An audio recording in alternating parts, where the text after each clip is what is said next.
الشيطان الرجيم بسم الله الرحمن الرحيم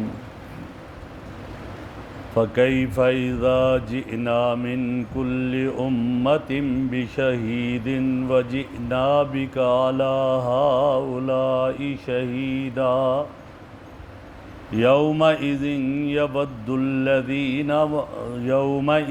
يود الذين كفروا وعصوا الرسول لو تسوى بهم الأرض ولا يكتمون الله حديثا فكيف إذا جئنا من كل أمة بشهيد پس کیا حال ہوگا اس وقت کافروں کا جب ہم لائیں گے ہر امت میں سے گواہ جو گواہی دے گا وَجِئْنَا بِكَ عَلَىٰ هَٰؤُلَاءِ شَهِيدًا اور اے محمد صلی اللہ علیہ وسلم ہم آپ کو ان سب پر گواہ بنائیں گے یومئذ وہ دن قیامت کا دن وہ ہوگا یود الذین کفروا جس دن کافر یہ پسند کریں گے اور تمنا کریں گے وَعَصَوُا الرَّسُولَ اور وہ لوگ جنہوں نے رسول کی نافرمانی کی وہ یہ تمنا کریں گے لَوْ تُسَوَّىٰ بِهِمُ الْأَرْض کاش کہ برابر کر دی جاتی ان کے ساتھ زمین وَلَا يَكْتُمُونَ اللَّهَ حَدِيثًا اور نہیں چھپا سکیں گے اللہ سے کوئی بات۔ میرے محترم بزرگوں اور دوستو، پچھلے درس میں نیکی کا تذکرہ ہوا تھا کہ جو نیکی کرے گا 10 گنا اس کا اجر ملے گا، اور جو کوئی گناہ کرے گا اس کی بھی اس کو سزا بس اسی کے برابر ہوگی، زیادہ نہیں ہوگی۔ اس آیت میں آخرت اور میدان محشر اور میدان آخرت کے استحضار کی طرف توجہ دلائی گئی کہ ذرا اس وقت کو اپنے سامنے لاؤ، اس میدان محشر کو ذرا دیکھو، اور کافروں کو بھی قریش کو بھی سرزنش کی گئی ہے، تنبیہ کی گئی مقصود ہے، اور کہا کہ ذرا دیکھو اس وقت ان لوگوں کا کیا حل ہوگا جب میدان محشر میں ہر امت کا نبی اپنی امت کے ساتھ ہوگا اور اپنی امت کے اچھے اعمال اور برے کام ان کا گواہ بن کر پیش آئے گا، اور وہ نبی بطور گواہ کے ہوگا۔ جب اللہ کی عدالت ہوگی اور مجرم وہاں پر موجود ہوں گے، جب مجرم پیش ہوں گے تو دنیا میں ہم دیکھتے ہیں عدالت میں گیا تو کہتے ہیں جی فلاں پر فرد جرم عائد ہوگی، وہاں بھی اللہ کی عدالت ہوگی، اور اس عدالت میں جب یہ مجرم پیش کیے جائیں گے اور اس وقت ان کی فرد جرم ان کو پڑھ کر سنائی جائے گی۔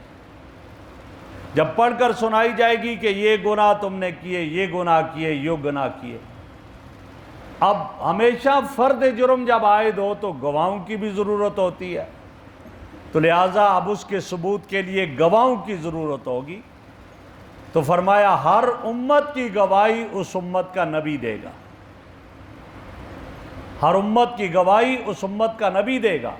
اور حدیث میں آتا ہے کہ اللہ اس وقت مجرموں سے، کفار سے یہ پوچھیں گے ہاں بھائی بتاؤ تمہارے پاس میرا پیغام لے کر کوئی نہیں آیا؟ تو وہ اس وقت کہیں گے کہ ہاں ہمارے پاس کوئی بھی نہیں آیا، کوئی بھی نہیں آیا ہمارے پاس پیغام لے کر۔ جب اس وقت یہ کہیں گے کوئی بھی نہیں آیا پیغام لے کر ہمارے پاس، تو اس وقت بطور گواہ پیش کیے جائیں گے کہ نہیں ان کے پاس احکام لے کر آئے تھے۔ چنانچہ حضرت عبداللہ ابن مسعود رضی اللہ تعالیٰ عنہ کی روایت ہے، نبی اکرم صلی اللہ علیہ وسلم نے فرمایا تم قرآن پڑھو میں سنوں۔ عرض کی یا رسول اللہ آپ پر تو قرآن اتارا گیا، کیا میں پڑھوں؟ فرمایا ہاں پڑھو۔ فرماتے ہیں جب میں نے یہ تلاوت شروع کی اور جب یہ آیت میں نے پڑھی تو آپ صلی اللہ علیہ وسلم کی آنکھوں سے آنسو جاری ہو گئے۔ اور آپ نے مثال دے کر فرمایا قیامت کا دن ہوگا اور اللہ رب العزت اس وقت انبیاء علیہ السلام بھی موجود ہوں گے، اور اس وقت اللہ رب العزت پوچھیں گے جب امتیوں سے کہ تمہارے پاس کوئی نہیں آیا ڈرانے والا؟ فرمایا مثال کے طور پر نوح علیہ السلام کی امت سے پوچھا جائے گا تمہارے پاس کوئی نہیں آیا ڈرانے والا؟ وہ کہیں گے نہیں ہمارے پاس کوئی نہیں آیا۔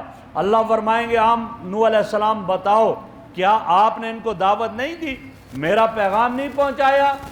عرض کریں گے یا اللہ میں نے آپ کا پیغام پہنچایا، دعوت دی، توحید کا پیغام پہنچایا۔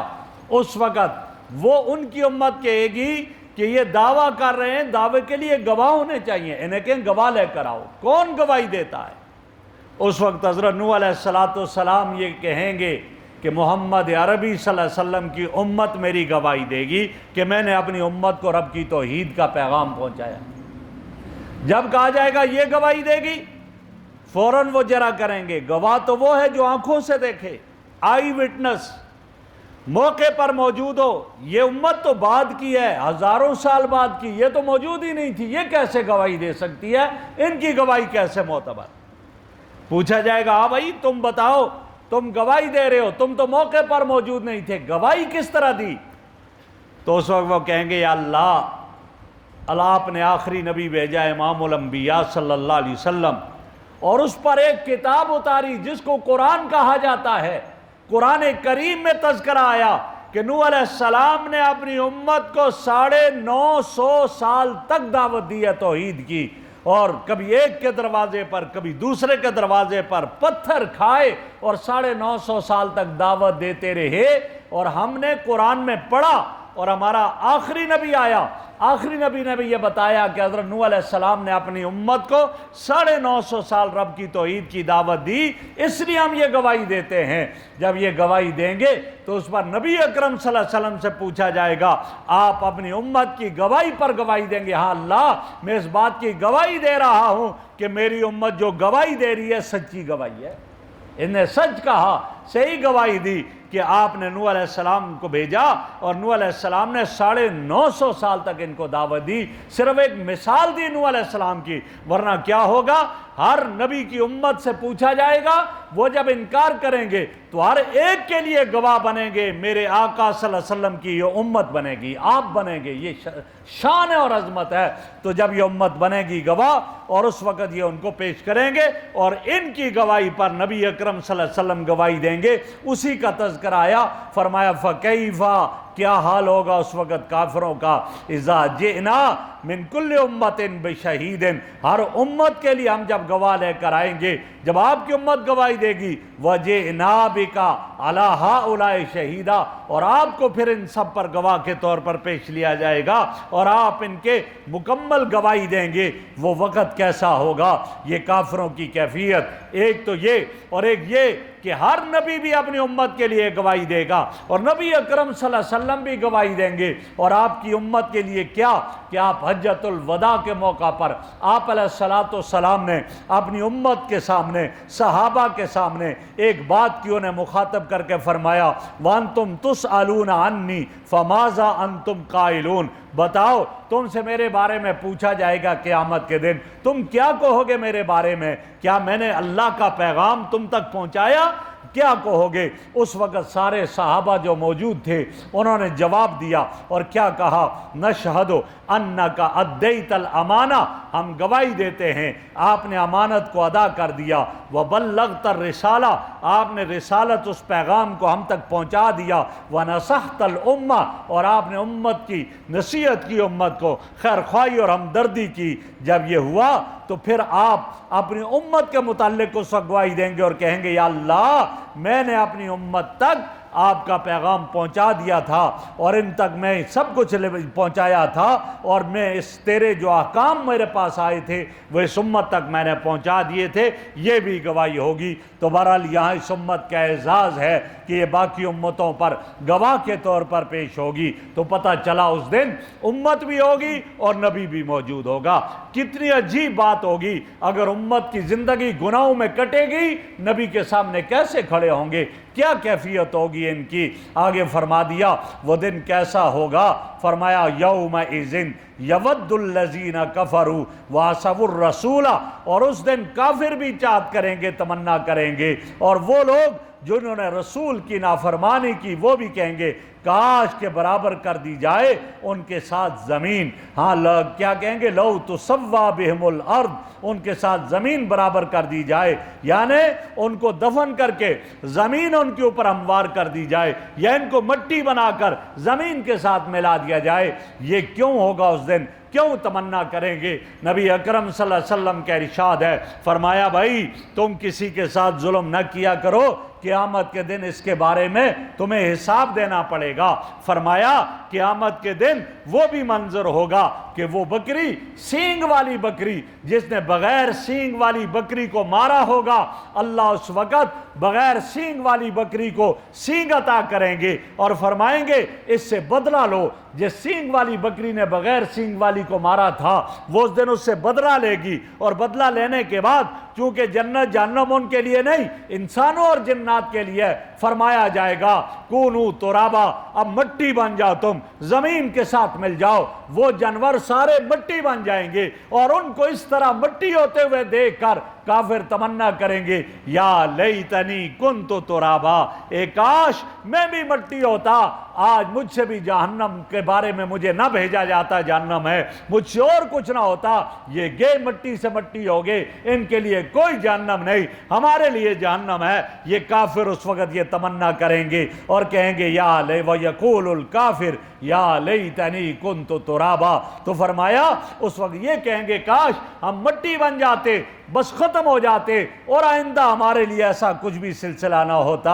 آگے فرمایا وَلَا يَكْتُمُونَ اللَّهَ حَدِيثًا، اللہ سے کچھ بھی نہیں چھپا سکیں گے، سارے کا سارا سامنے آئے گا۔ قرآن مجید میں دوسری جگہ تو آتا ہے، اللہ جب پوچھیں گے کہیں گے وَاللَّهِ رَبِّنَا مَا كُنَّا مُشْرِكِينَ، اللہ کی قسم اے ہمارے رب ہم دنیا میں مشرک نہیں تھے، شرک نہیں کرتے تھے، اور وہاں چھپا رہے ہیں، اور یہاں کہا کہ کچھ نہیں چھپا سکیں گے۔ مفسرین کرام نے لکھا جب ایمان والے جنت میں جا رہے ہوں گے اور کافروں کو روکا جا رہا ہوگا تو یہ کافر دل میں خیال کریں گے ہم بھی چھپا لیتے ہیں، ہم کہیں گے ہم نے بھی کفر نہیں کیا، ہم نے بھی شرک نہیں کیا، ہم بھی تو توحید والے تھے۔ جب یہ کہیں گے ہم تو واللہ ما کننا مشرکین، ہم تو مشرک نہیں تھے، شرک نہیں کرتے تھے، اللہ قرآن میں فرماتے ہیں جب یہ کہیں گے الیوم نختم علی افواہہم، جن زبانوں سے یہ کہہ رہے تھے کہ ہم مشرک نہیں تھے، اس وقت ان کی زبانوں پر مہر لگ دی جائے گی، خاموش ہو جاؤ، تمہیں بولنے کی اجازت نہیں ہے۔ پھر کیا ہوگا؟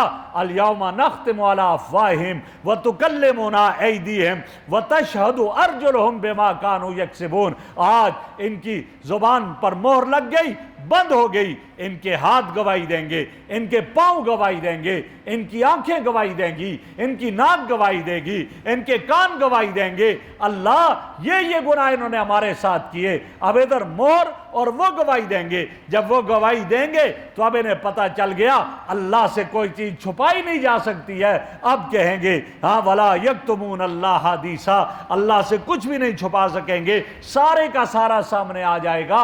اللہ سے کیا چھپائیں؟ وہ اعمال بھی جو فرشتے ان کے اعمال باز نہیں لکھ سکتے، لیکن اللہ کیا وہ بھی موجود ہیں۔ اللہ اس وقت ان سے کہیں گے، قرآن میں دوسری جگہ ارشاد ہے، فرمایا جس دن ان کے سامنے سارا کچھ پیش کیا جائے گا، اور اس وقت کہیں گے ما لہذا الکتاب لا یغادر صغیرۃ ولا کبیرہ، کیا ہو گیا اس کتاب کو؟ کوئی بھی نہیں چھپایا، چھوٹا بڑا ہر گناہ لکھ دیا۔ وَوَجَدُوا مَا عَمِلُوا حَاضِرًا، جو کیا ہوگا سامنے پیش کر دیا جائے گا، یہ اس وقت منظر ہوگا۔ تو یہاں یہ بتا دیا کہ قیامت کے دن کوئی بات نہیں چھپائی جا سکے گی۔ دنیا میں تو آدمی چھپاتا ہے، باپ سے چھپا دیا میں کدھر گیا تھا نہیں بتا رہا، دوست سے چھپا دیا کہ میں کہیں ادھر ہی تھا، بھائی کہاں تھا، میسج آیا موبائل سے ڈیلیٹ کر دیا، پتہ ہی نہیں چلا کیا میسج تھا، کچھ بھی پتہ نہیں، عدالت میں گیا چھپا دیا، جھوٹے گواہ پیش کر دیے، یہ سب کچھ ہو سکتا ہے۔ لیکن وہاں اللہ کی سچی عدالت ہوگی، اس سچی عدالت میں گواہی بھی سچی ہوگی، کوئی جھوٹی گواہی وہاں نہیں چل سکے گی، وہاں کوئی ہیر پھیر نہیں چل سکے گا، وہاں سیدھی سیدھی بات ہوگی۔ جب سب بات سیدھی ہو گئی، وہاں کوئی بھی نہیں چھپا سکتا، ایکسکیوز نہیں کر سکتا، تو پھر اس کو چاہیے کہ دنیا میں ایسے زندگی گزار لے تاکہ وہاں ساری مخلوق جب ہوگی، جن و انس ہوں گے، ان کے سامنے پھر شرمندہ نہ ہونا پڑے۔ اللہ رب العزت ہمیں عمل کی توفیق عطا فرمائے۔